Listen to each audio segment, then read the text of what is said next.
Selamat pagi Dusana Ranah Minang Kasadonyo, Baka Bahariko, semoga selalu sehat dan tetap semangat. Kami kembali hadir untuk Anda dalam Berita Padang bersama saya, Ruri Putra Ananda. Sejumlah informasi telah kami siapkan untuk Anda. Berikut 3 berita utama hari ini. Kebakaran hutan dan lahan kembali mengganas di Harau 50 kota. 1 hektar lahan terbakar. Polisi di 50 kota menggagalkan penyeludupan 3 ton pupuk subsidi ke Riau. Pemadam kebakaran Sijunjung gelar simulasi. Warga dilatih menangani peristiwa kebakaran dalam skala kecil.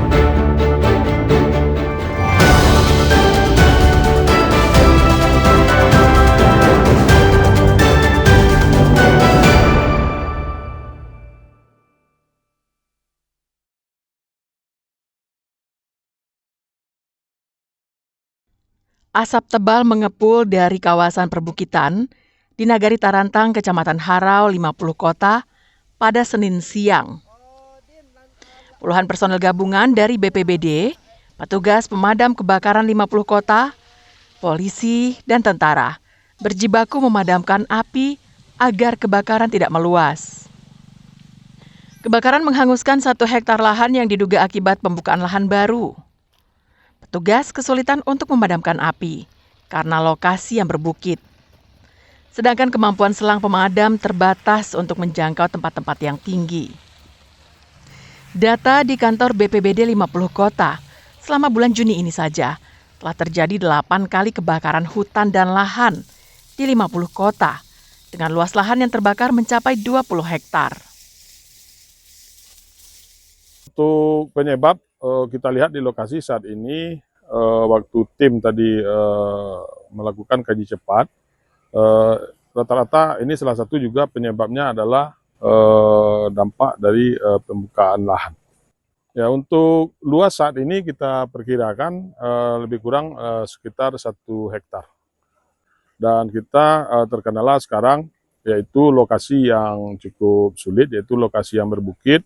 Sebelumnya, peristiwa kebakaran hutan dan lahan terjadi di Nagari Ayaputiah dan di Nagari Taram. Keduanya berada di Kecamatan Harau.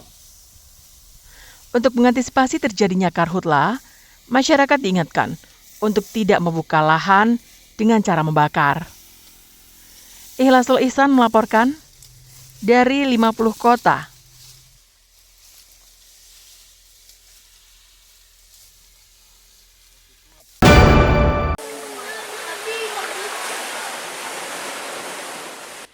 Dua rumah di Kelurahan Air Manis, sekitar 7 km dari pusat kota Padang, rusak akibat abrasi.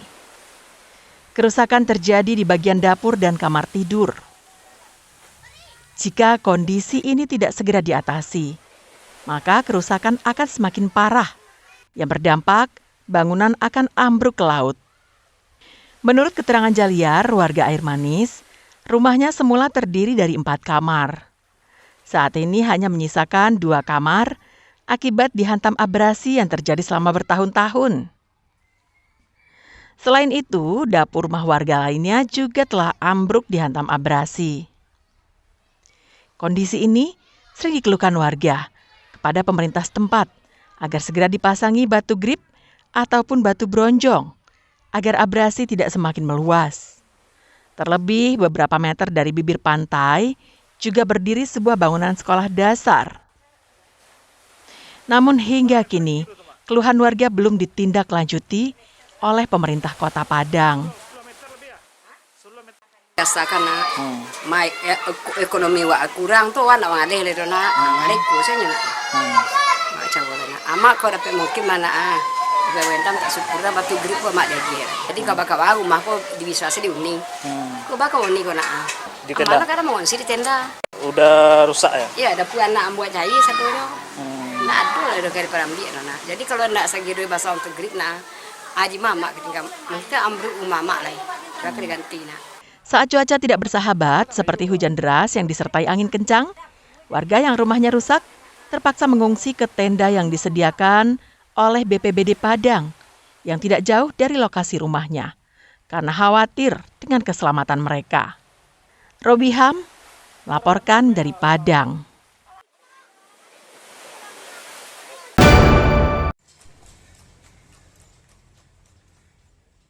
Kantor Kejaksaan Tinggi Sumatera Barat sejak beberapa hari lalu mulai dijaga oleh tentara dari Satuan Polisi Militer.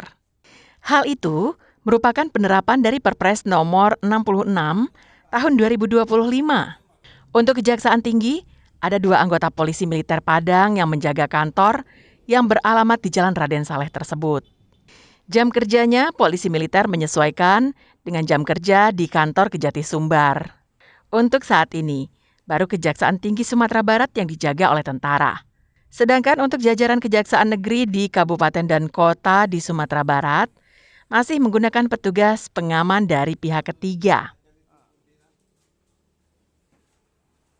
Sekarang penempatan yang di kantor Kejati Sumbar itu sementara ada 2 sesuai dengan kebutuhan. Ya, sementara dengan keadaan kantor juga keamanan sementara untuk sampai dengan jam kerja. Jajaran tetap juga ada piketnya juga, tentu juga ada security, tetap siaga, tetap jaga-jaga. Sepanjang ini dalam keadaan kondusif, kantor dalam keadaan kondusif. Pengamanan kepada kantor kejaksaan ini berlaku di seluruh Indonesia. Hal ini dilatar belakangi adanya peristiwa jaksa yang diteror dan dikuntit oleh orang tak dikenal di Jakarta saat menangani dan mengungkap sebuah kasus. Robiha melaporkan dari Padang.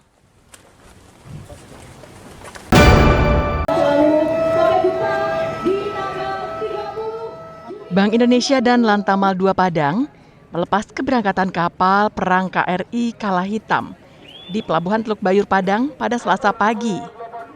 Kapal perang ini membawa uang tunai hampir 6 miliar rupiah untuk diantar ke pulau-pulau terluar di Kepulauan Mentawai.